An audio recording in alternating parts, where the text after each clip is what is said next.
Tamil cricket phone நண்பர்களுக்கு இனிமையான வணக்கம். சூடு பிடித்திருக்கிறது இந்தியா மற்றும் இங்கிலாந்து அணியினுடைய டெஸ்ட் போட்டி. பொதுவாக மூன்றாவது நாள்ன்றது மூவிங் டே என்று சொல்லுவாங்க. டெஸ்ட் போட்டியை பொறுத்த வரைக்கும் மூன்றாவது நாளில் தான் இந்த போட்டி யாற்ற பக்கம் திசை மாறுதுன்றது தெரியக்கூடிய சந்தர்ப்பங்கள் இருக்கும்.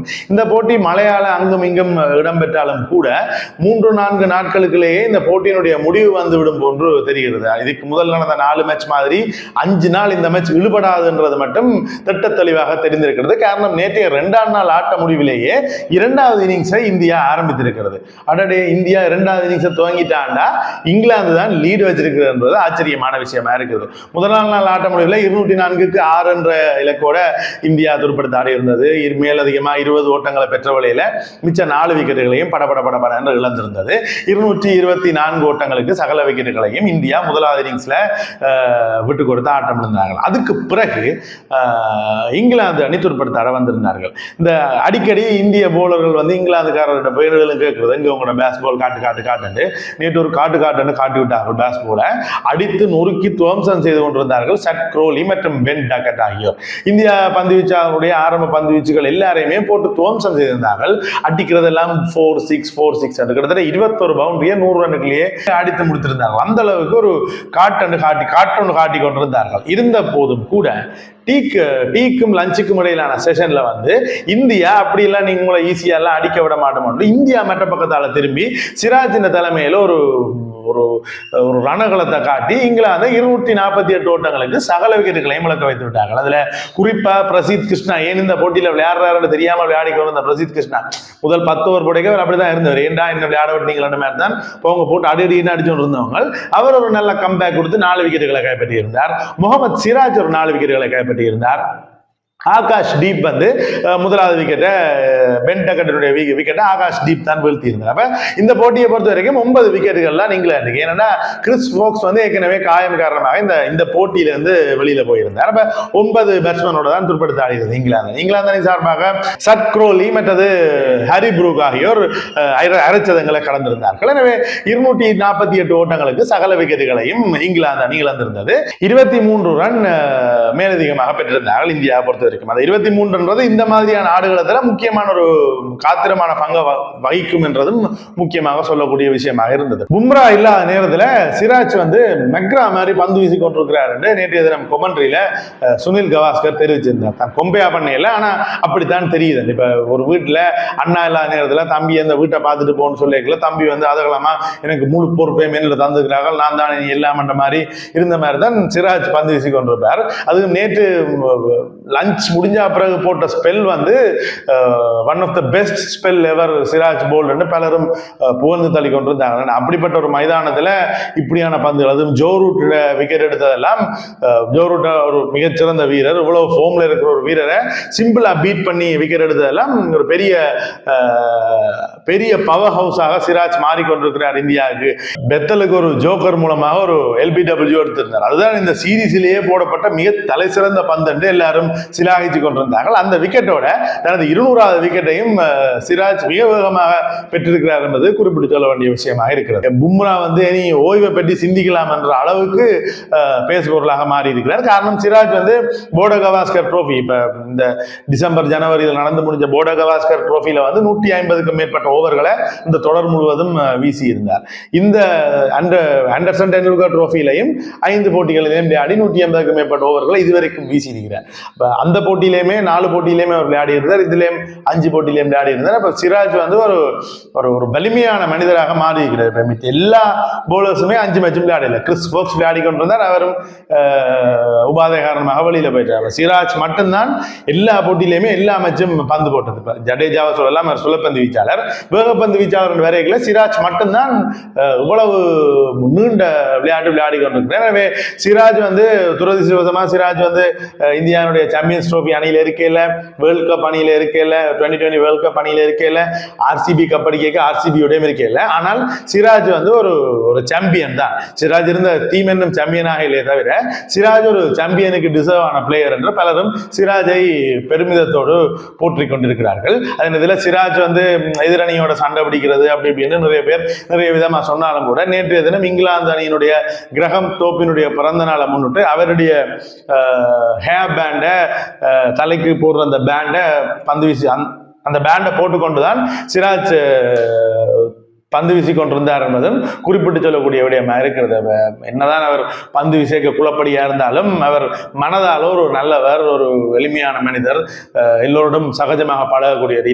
இலங்கை ரசிகர்கள் நிறைய பேர் சிராஜ பேசிக் கொண்டிருப்பாங்க. இலங்கைக்கு எதிராக அடிக்கடி 5 விக்கெட்டுகள் எடுக்கிற சிராஜ் இலங்கை ரசிகர்கள் நிறைய பேசிக்கொண்டிருப்பாங்க. ஆனால் பிரேமதாசாவினுடைய கிரவுண்ட் ஸ்டாஃபுக்கு தன்னுடைய ஆட்டநாயகன் விருதுல வந்த மொத்த பணத்தையும் அவர்களோட கொடுத்து அவர்களோட போட்டோ எடுத்த ஒரு நல்ல மனிதர் தான் சிராஜ் என்பதையும் இந்த ரசிகர்கள் அவரை பேசுறதுக்கு முதல் யோசிக்கணும் என்பதை நாங்கள் தெரிவித்துக் கொள்றோம். பதிலுக்கு இந்திய அணி துடுப்படுத்தாட ஆரம்பித்தது. ஆரம்பத்திலேயே இந்திய அணி KL ராகுலுடைய விக்கெட்டை இழந்திருந்தது எளியாவே. அதுக்கு பிறகு நாள் நிறைவேறதுக்கு கொஞ்ச நேரத்துக்கு முன்னுக்கு 4 போலுக்கு முன்னுக்கு சாய் சுதர்சன் தேவையில்லாமல் ஆட்டம் இழந்து வெளியேறியிருந்தார். இப்ப 2 விக்கெட்டுகளை இந்தியா இழந்திருக்கிறது. 75 ஓட்டங்களை பெற்றிருக்கிறது. நீங்கள்லாம் அடிச்சு காட்டுவீங்க, நானும் அடிச்சு காட்டுவேன் என்று ஜெய்ஸ்வால் ஒரு பக்கமாக மிக வேகமான அரைச்சதம் ஒன்றை ஜெய்ஸ்வால் கடந்திருக்கிறார். எனவே இன்றைய தினம் 3வது நாள் 1வது செஷன் தீர்மானம் மிக்கமான செஷனாக மாறப்போகிறது. நேற்றைய தினம் சாய் சுதர்சன் ஆட்டம் இழந்து வெளியேற ஆகாஷ் தீப் தான் நைட் வாட்ச்மேனாக இந்தியாவுக்கு உள்ளே வந்திருந்தார். எனவே இன்றைய தினம் ஆகாஷ் தீப் மற்றும் ஜசஸ்வி ஜெய்ஸ்வால் ஆகியோர் துடுப்படுத்தாட போகின்றார்கள். இப்ப நைட் வாட்ச்மேனாக களமிறங்கக்கூடிய ஆகாஷ் தீப் இன்றைக்கு ஒரு 5-10 ரன் மேலதிகமாக பெற்றால் கூட அது இந்தியாவுக்கு ஒரு போனஸாக தான் மாறும். அதை தாண்டி சுப்மன் கில் துடுப்படுத்தாடுவதற்கு காத்திருக்கிறார். ஏராளமான சாதனைகளை சுப்மன் கில் தன்வசம் வைத்திருக்க போகின்றார். இந்த போட்டியில் ஒரு 100 அடிச்சா, இந்த போட்டியில் ஒரு 50 அடிச்சா கூட சுப்மன் கில்லுக்கு நிறைய சாதனைகள், அதை நாங்கள் நேற்று முன்தினம் காணொலியில் காய்ச்சிருந்தாங்க. சுப்மன் கில் படைக்க போகின்ற சாதனைகள் ஏராளம். அதுக்கு சுப்மன் கில் தன்னுடைய சாதனைகள் என்றதை தாண்டி இன்றைய தினம் சுப்மன் கில்லுடைய இன்னிங்ஸ் மிக முக்கியமானதாக காணப்படுகிறது. ஏன்னா இந்த பிட்ச் அவ்வளவு கடினமானதாக இல்லை. துடுப்பாட்ட வீரர்களுக்கு மிகுந்த கடினமான பிட்ச் மாதிரி எல்லாம் இல்லை. சாதாரணமாக விளையாடக்கூடிய பிட்ச் தான்.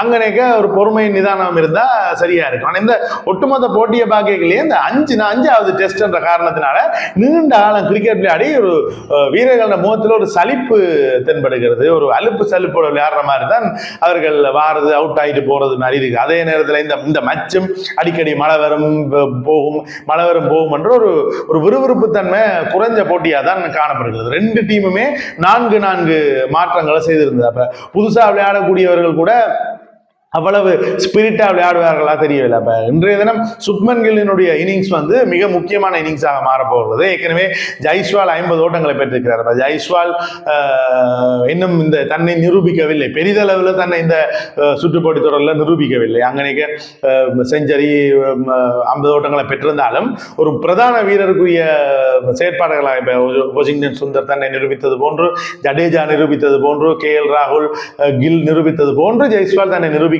என்பதுதான் குறிப்பிட்டு சொல்லக்கூடிய விடயமா இருக்கிறது. ஏற்கனவே கருண் நாயர் தன்னை 1வது இன்னிங்ஸ்ல நிரூபிச்சிருக்கிறார். 2வது இன்னிங்ஸ்லயும் அவர் அதே மாதிரி ஒரு 50 அல்லது ஒரு 60 ஓட்டங்களை பெற்றுக்கொண்டால் அது பெரிய பலமாக மாறும் இந்திய அணிக்கு. ஏற்கனவே வாஷிங்டன் சுந்தர் மற்றும் ஜடேஜா ஆகியோர் கடந்த போட்டியில செய்த விஷயத்தை இந்த போட்டியிலையும் செய்தார்கள் என்று சொன்னால் அவர் இந்தியாவினுடைய ஓட்ட இலக்கு சடுதியாக அதிகரிக்கும். எனவே இந்திய அணி ஏற்கனவே 2 விக்கெட்டுகளை இழந்த நிலையிலே கூடுதலாக கில் மற்றும் ஜெய்ஸ்வால், ஜடேஜா, வாஷிங்டன் சுந்தர்ல தாங்கி இருக்கிறார்கள். எல்லாத்தையும் தாண்டி ரிஷப் பாண்டினுடைய இடத்தை நிரப்ப வந்த துருவ் ஜுரலும் அந்த அளவுக்கு சோபிக்க தவறி கொண்டிருக்கிறார் என்பதுதான் குறிப்பிட்டு சொல்லக்கூடிய விடயமா இருக்கிறது. ஜுரலுக்கு இன்றைய தினம் ஒரு முக்கியமான போட்டியாக இருக்கும். இன்றைய தினம் தான் அவருக்கு கிடைக்கக்கூடிய இறுதி சந்தர்ப்பமாக இருக்கும். அடுத்த மேட்சில் எப்படியும் ரிஷப் பாண்ட் வந்திருப்பார். அப்ப தன்னுடைய இறுதி சந்தர்ப்பத்தை எவ்வளவு தூரம் ஜுரல் பயன்படுத்த போகிறார் என்பதும் பலருக்கும் எதிர்பார்ப்பாக காணப்படுகிறது. இங்கிலாந்தை பொறுத்த வரைக்கும் ஏற்கனவே கிறிஸ் வோக்ஸ் இல்ல, அட்கின்சன், டங்க் மற்றது ஓவர்டன் ஆகியோரை வச்சுதான் பந்து வீசி கொண்டிருக்கிறார்கள். பெத்தலுக்கு அவ்வளவு பந்து விழுகுதில்லை. ஸ்பின்னிங் பிச் இல்லை என்ற காரணத்தினால ஏற்கனவே கைதேர்ந்த பந்து வீச்சாளரான ஜடேஜா, வாஷிங்டன் சுந்தரை விக்கெட் எடுக்க அன்னையில பெத்தலுக்கு அவ்வளவு எதிர்பார்ப்புகள் இருக்காது. ஏற்கனவே இது 3வது நாள் தான். 5வது நாள்னா கூட ஸ்பின்னுக்கு அதிகமான வாய்ப்பு இருக்குன்னு நாங்கள் எதிர்பார்க்கலாம். 3வது நாள் என்ற காரணத்தால அட்கின்சன், டங்க் மற்றது ஓவர்டனுக்கு அதிகளவான வேலை இன்றைக்கு இருக்க போகிறது. அப்ப இந்தியா விக்கெட்டுகளை விட்டுக் கொடுக்காமல் சாதாரணமாக டிஃபென்ஸ் விளையாடி கொண்டிருந்தாலே பந்து வீச்சாக களைப்பாகி விடுவார்கள். இவர்கள் களைப்பானா பந்து போடுறதுக்கு அங்க ஜோ ரூட்டும் பெத்தலும் மட்டும்தான் இருக்கணும். பென் ஸ்டோக்ஸும் இங்கிலாந்துக்கு இல்லை. அப்ப இங்கிலாந்து மிகுந்த சிரமத்தின் மத்தியில இந்த போட்டியை விளையாடி கொண்டிருப்பார்கள். எனவே ஏற்கனவே இந்திய அணியின் பந்து வீச்சாக 50 ஓவர்கள்லாம் பந்து வீசிப்பினும். ஏன்னா இங்கிலாந்து ஃபாஸ்டா அடிச்சு முடிச்சுட்டு அப்ப ஒரு 50 ஓவர்ஸ் விளையாடின மாதிரி தான் இந்தியா பவுலர்ஸ் ரெஸ்ட் எடுத்து கொண்டிருக்கணும். ஆனா இங்கிலாந்துடைய பந்து வீச்சாளர்கள் நேற்று தான் நேற்று விடியத்தான் போட்டு முடித்தார்கள் 70 ஓவர்கள். திருப்பி நேற்று பின்னேறமே பந்து ஓட ஆரம்பிச்சிட்டாங்க. அப்ப இங்கிலாந்து பந்து வீச்சாளருடைய ஒர்க் லோடும் அதிகமாக இருக்கிறது. ஆனால் இங்கிலாந்தை பொறுத்த வரைக்கும் அட்கின்சன், டங்க், மற்றது ஓவர்டன் 3 பேருமே இதுக்கு முதல் போட்டியில் விளையாடையில. அப்ப அவர்கள் ஃப்ரெஷ்ஷாக தான் இருப்பாங்க. பார்க்கலாம், இன்றைய போட்டியின் இன்றைய நாள் மிகுந்த வித்தியாசமான நாளாக இருக்க போகுது. இந்த தொடரை தீர்மானிக்க போகின்ற முதலாவது செஷன்ல என்ன நடக்க போகுதுன்றது பார்க்கலாம். நீங்கள் தொடர்ந்து சப்ஸ்கிரைப் பண்ணுங்க, கமெண்ட் பண்ணுங்க, லைக் பண்ணுங்க, எங்க வீடியோக்களை நண்பர்களோட ஷேர் பண்ணுங்க. தொடர்ந்தும் தமிழ்ல கிரிக்கெட் அப்டேட்ஸோட நாங்கள் வருவோம். நன்றி.